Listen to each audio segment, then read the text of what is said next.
रात को मैंने एक सपना देखा, स्वप्न में आए मोरे गणपति, माथे तिलक गजमुख प्यारे, हर ली मन की सारी विपत्ति।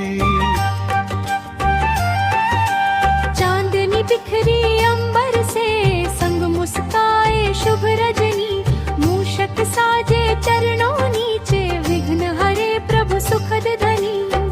नयन झुके ही ये हर्षाया, बोले वाणी अमृत